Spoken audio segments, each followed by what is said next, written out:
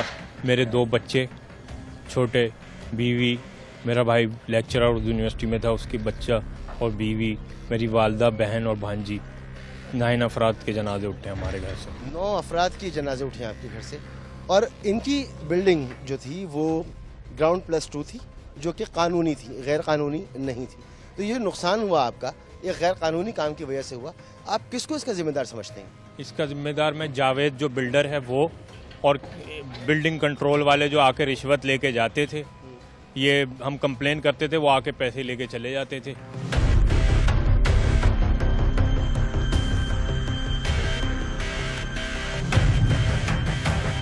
میرا بھائی پروفیسر تھا وفاقی یونیورسٹی کا، وہ گیا، اس کی بیوی گئی، اس کا ایک بچہ گیا، میری والدہ گئی، میری بیوہ بہن گئی، اس کی بیٹی گئی، اور 2 میری بھابیاں گئی ہیں. اس کے اندر 2 فلور بن سکتے تھے، فرسٹ اور سیکنڈ.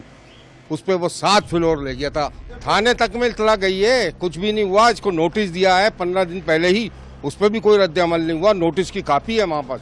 جو سالوں میں مکمل ہونے والی بلڈنگ ہے وہ 2 مہینے کے اندر پورا پروجیکٹ بنتا ہے اور وہ بیچ کے بھاگ جاتا ہے انویسٹر. یہ میرے ہاتھ میں انمتا کی فائل ہے. انمتا اس بلڈنگ میں رہتی تھی جو بلڈنگ گری ہے.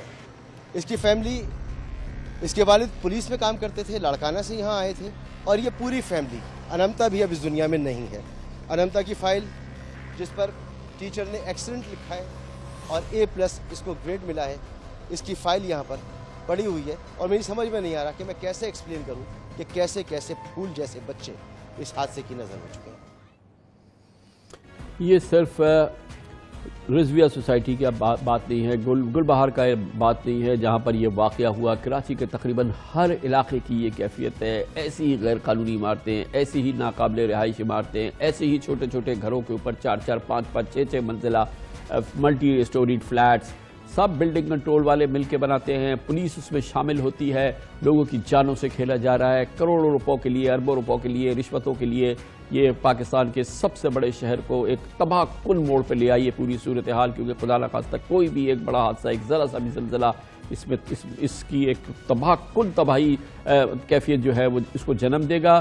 یہ تھی اس رضویہ سوسائٹی کی بات. ہمارے نمائندے مونس احمد کچھ دوسرے علاقوں میں بھی گئے کراچی کے، ہم آپ کو وہاں کی بھی صورتحال دکھاتے ہیں.